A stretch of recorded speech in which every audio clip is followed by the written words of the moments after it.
বাজেটে আরো একটা দৃষ্টান্ত তিনি দেখতেছেন। আপনারা জানেন দীর্ঘদিন ধরে ঘাটাল মাস্টার প্ল্যান, যেটা কেন্দ্রীয় সরকারের আওতাধীন করার কথা, যে ঘাটাল মাস্টার প্ল্যান এতবার বলা সত্ত্বেও কেন্দ্রীয় সরকার কোনো পদক্ষেপ নেয়নি, যার জন্য প্রতি বছর বন্যায় বহু মানুষ ক্ষতিগ্রস্ত হয়েছে, জীবনহানি হয়েছে, বহু মানুষের ঘর বাড়ি নষ্ট হয়েছে, ফসল নষ্ট হয়েছে।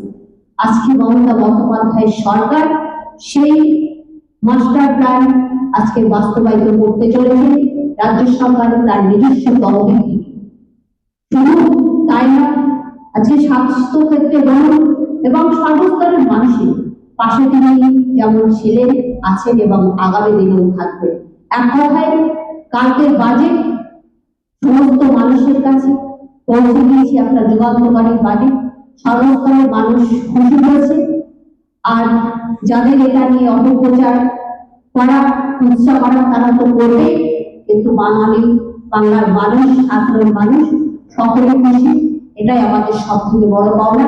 আমরা সমস্ত নদিয়াবাসীর পক্ষ থেকে মাননীয় মুখ্যমন্ত্রী মমতা বন্দ্যোপাধ্যায়ের কাছে কৃতজ্ঞতা প্রকাশ করি, কারণ এই বাংলা এগিয়ে নিয়ে যাওয়ার জন্য এই মাননীয় মুখ্যমন্ত্রী যে নজির সৃষ্টি করেছে, এটা ইতিহাস হয়ে থাকবে। শেষেই বলতে হয় সেই মহামতি কোহলির কথাই, what the God thinks today, India thinks tomorrow। আজকে বাংলা যেটা ভাবছে, আগামী দিনে সারা ভারতবর্ষ সেটাই ভাববে। সংবিধান আশা কর্মী থেকে শুরু করে আইসিডিএস থেকে শুরু করে এর কেন্দ্র সরকার তো কর্মীর মর্যাদা দেয় না, আপনারা জানেন। স্বেচ্ছাসেবক বলেন কেন্দ্রীয় সরকার, কিন্তু কর্মীর মর্যাদা দিচ্ছে মামাটি মানুষের সরকার। এবং তাদের যে পারিশ্রমিক সেটি আশা কর্মী থেকে শুরু করে আইসিডিএস কর্মী থেকে শুরু করে সিভিক পুলিশ থেকে শুরু করে ভিলেজ পুলিশ, গ্রিন পুলিশ, প্রত্যেকে পারিশ্রমিক প্রতি মাসে 1000 টাকা করে বৃদ্ধি করা হয়েছে। আর ইতিমধ্যে ঘোষণা হয়েছে, আপনারা জানেন, প্রতি মাসে। এবং শুধু তাই নয়, কর্মরত অবস্থায় এই যাদের কথা উল্লেখ করলাম, যে যে ক্ষেত্রে কর্মরত আছেন, সিভিক পুলিশ হোক, ভিলেজ পুলিশ, গ্রিন পুলিশ, আশা কর্মী, অঙ্গনওয়াড়ি কর্মী, তাদের যদি কোনো কারণবশত কর্মরত অবস্থায় মৃত্যু হয় 60-এর নিচে, তাদের পরিবার নিকটজনকে, যেটি আগে 3 লক্ষ টাকা ছিল, বর্ধিত করে 5 লক্ষ টাকা করা হয়েছে। 5 লক্ষ টাকা তার নিকট পরিবারকে সহায়তা করা হবে। তো এটিও একটি নিঃসন্দেহে যুগান্তকারী একটি সিদ্ধান্ত আমি বলবো। এবং আরো একটি গুরুত্বপূর্ণ বিষয়, এমএসির মাধ্যমে আপনারা জানেন আমাদের রাজ্য সরকার বহু কর্মসংস্থান সৃষ্টি করেছে। নতুন করে বাংলায়, গোটা বাংলার মধ্যে 5টি এমএসি ইন্ডাস্ট্রিয়াল পার্ক করার কথা ঘোষণা হয়েছে। এর ফলে হাজার হাজার কর্মসংস্থানের সুযোগ হবে, হাজার হাজার কর্মসংস্থানের সুযোগ হবে, এটা মাথায় রাখতে হবে। এটিও আমাদের অর্থনৈতিক গতিশীলতা দেবে। এবং যে কারণে এই যে আমি আগে একটা কথা বলে গেছি, গতিশীলতা আসছে অর্থনীতি। দেখবেন জিডিপি, সেন্ট্রালের যে জিডিপি, সারা দেশের যে জিডিপি, তার থেকে আমাদের রাজ্যের জিডিপি অনেক বেটার আছে, ফার বেটার। তার কারণ কি? তার কারণ এই প্রান্তিক জায়গায় যে আমাদের যেভাবে সহায়তা করা হয়েছে, যে প্রকল্পগুলো নেওয়া হয়েছে, তা গ্রামীণ অর্থনীতিকে সচল করছে। আমরা জানি গ্রামীণ অর্থনীতির ক্ষেত্রে একটা বিরাট বড় ভূমিকা নেওয়া হতো এমজিএনআরইজির কাজ, সেটি চক্রান্ত করে বন্ধ করে দেওয়া হয়েছে। এমজিএনআরইজির কাজ সারা দেশের মধ্যে বাংলা 5 বার প্রথম হয়েছে। এখানে সভাধিপতি ম্যাডাম আছে, আরো ডিটেলস উনি বলবেন।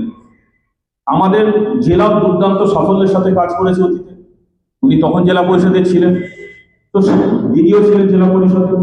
গোটা নদিয়া জেলা একটা ভালো পারফর্ম করেছে। আমাদের রাজ্য 5 বার প্রথম হয়েছে সারা ভারতবর্ষের মধ্যে। পরিকল্পিতভাবে সেই লাইফ লাইন বলা হতো, রুরাল এরিয়ার লাইফ লাইন বলা হতো ইঞ্জিনিয়ারিংয়ের কাজে, সেটা পরিকল্পিতভাবে বন্ধ করে দিয়ে গ্রামের প্রান্তিক মানুষ, গরিব খেটে খাওয়া, যারা কায়িক পরিশ্রম করে, রোদে পুড়ে বৃষ্টিতে ভিজে, শীতের দিনে কোদাল কুপিয়ে ঝুড়িতে করে মাটি কেটে নিয়ে তারা 100 দিনের কাজ করতেন, সেটা বন্ধ করে দিয়েছে। কিন্তু অন্যদিকে রাজ্য সরকার সর্বতোভাবে চেষ্টা করে যাচ্ছে সেই গ্রামীণ অর্থনীতিকে যাতে সচল রাখা যায়। বাংলার আবাস যোজনা, কেন্দ্রীয় সরকার যে সহায়তা দিত, ম্যাচিং গ্র্যান্ট, সেটা বন্ধ করে দিয়েছে বিগত 4 বছর। দ্বিতীয় পর্বে বাংলা আবাস যোজনা 20 লক্ষ, তাই তো দিদি? 20 লক্ষ আমাদের জেলাতে, এখানে সভাধিপতি ম্যাডাম বলে দেবেন, আমাদের নদিয়া জেলা পরিষদে করিমপুর থেকে হরিণঘাটা কতজন বাংলা আবাস যোজনা উপভোক্তা আছে। তো এই সমস্ত কিছুই কিন্তু 5টি পয়সাও কেন্দ্রের সহযোগিতা নেই, সম্পূর্ণ রাজ্য সরকার নিজের পায়ে দাঁড়িয়ে প্রান্তিক মানুষদের এই উপকারগুলি করে যাচ্ছে।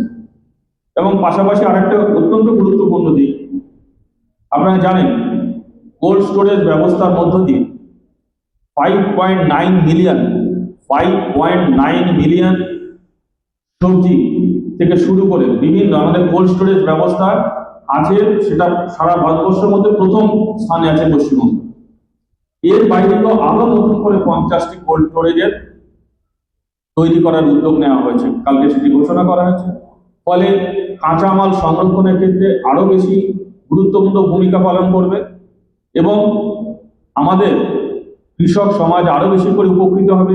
যখন ফসল উঠছে, সেই ফসলটার দাম যদি বাজারকৃত করার সময় সঠিক মূল্য না থাকে, তাহলে কোল্ড স্টোরেজ ব্যবস্থার সহায়তা নিয়ে তারা পরবর্তী সময় যখন মূল্য বৃদ্ধি হবে, তারা সেটি বিক্রি করে লাভের মুখ আরো বেশি করে দেখতে পাবে। নিজেদের কৃষি জমিতে চাষাবাদ করেন কৃষক, তাদের জন্য সরকার এর আগে কৃষক বন্ধু থেকে যে সহায়তাগুলো আছে, আমি যাচ্ছি না সে প্রসঙ্গে, এর বাইরে যুগান্তকারী একটি ঘোষণা গতকাল বাজেটে হয়েছে, যা ভারতবর্ষের আজ পর্যন্ত কোনো সরকার, কেন্দ্রীয় সরকার বা কোনো রাজ্যের কোনো সরকার যা করেননি, সেটি কালকে ঘোষিত হয়েছে। যারা ভূমিহীন কৃষক, অর্থাৎ নিজস্ব জমি নেই, অন্যের জমির উপরে নির্ভরশীল, তারা কায়িক পরিশ্রমের মধ্য দিয়ে তাদের দিন গুজরান করে, এই মানুষগুলির জন্য কিন্তু কখনো কোনো সরকার ভাবেনি অতীত। গতকাল বাজেটে সেই ক্ষেত মজুর, যারা ভূমিহীন, অন্যের জমিতে ফসল ফলানোর জন্য নেপথ্য নায়ক, তাদের কথা চিন্তা করে মামাটি মানুষের সরকার 4,000 টাকার অনুদান দেওয়ার ব্যবস্থা ঘোষণা করেছে এবং 2টি পর্বে খরিফ মরশুমে একটি দেওয়া হবে, আপনারা জানেন 2টি মরশুমে 2,000 টাকা করে তাদেরকে 4,000 টাকা আর্থিক সহায়তা দেওয়া হবে। এবং যারা প্রান্তিক কৃষক, ক্ষুদ্র কৃষক যারা, তাদের জন্য যে আগে সহায়তাগুলো ছিল সে প্রসঙ্গে আমি যাচ্ছি না, নতুন করে যেটি ঘোষণা করেছেন সেটি কি একেবারে ঐতিহাসিক সিদ্ধান্ত। তাদের সেচ ব্যবস্থার জন্য যে বিদ্যুতের ফি, সেটি সম্পূর্ণভাবে মকুব করা হচ্ছে। তাদের সরকারি যে টিউবওয়েল, এসএলআর মাধ্যমে যে তাদের সেই সহায়তাটা করার ব্যবস্থা করা হয়েছে এবং এই পরিপ্রেক্ষিতে বাংলার লক্ষ লক্ষ কৃষক কোটি কোটি টাকা সাশ্রয় হবে, তারা আরো দ্বিগুণ উৎসাহে চাষাবাদ ফসল ফলাতে এগিয়ে যাবে। একেবারে আগ পরিবর্তে ঐতিহাসিক একটি সিদ্ধান্ত প্রান্তিক কৃষকদের উপকারের জন্য, যেটি গতকাল মামাটি মানুষের সরকার ঘোষণা করেছে। একে একে অনেকগুলি কর্মসূচি আজ ঘোষণা হয়েছে। আমি আগেই বলেছি জেলা পরিষদের সভাধিপতি ম্যাডাম বলবেন, আমাদের লক্ষ্মী ভান্ডার সংক্রান্ত বিষয় নিয়ে আমাদের মহিলা শাখার সভানেত্রী বলবেন। তার বাইরে দেখুন, আমি বলবো কেন্দ্রীয় সরকার তো চিরকাল মিথ্যা প্রলেপ দিয়ে আসছে বিগত 12 বছর যাবৎ, আর অন্যদিকে মামাটি মানুষের সরকার সম্পূর্ণ বাস্তবায়ন করে চলেছেন।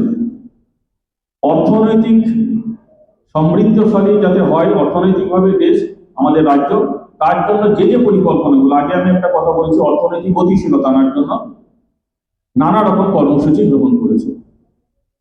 এবং আরো একটি যুগান্তকারী কর্মসূচি কি, মাধ্যমিক উত্তীর্ণ বেকার যুব যারা, মাধ্যমিক পাস যারা, যারা ইতিমধ্যে কোনো কর্মক্ষেত্রে যোগদান করেননি, বেকার আছেন, তাদের জন্য প্রতি মাসে বাংলা কর্মসাথী প্রকল্পের মাধ্যমে তাদের জন্য 15,000 টাকা করে, 1500 টাকা করে প্রতি মাসে ব্যবস্থা করা হয়েছে, বছরে 18,000 টাকা।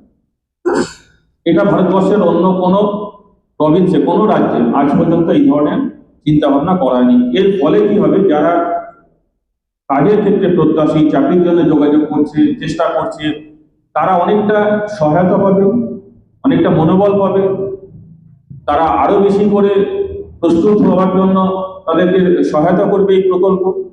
এটিও নিঃসন্দেহে বলা যেতে পারে একটি যুগান্তকারী প্রকল্প।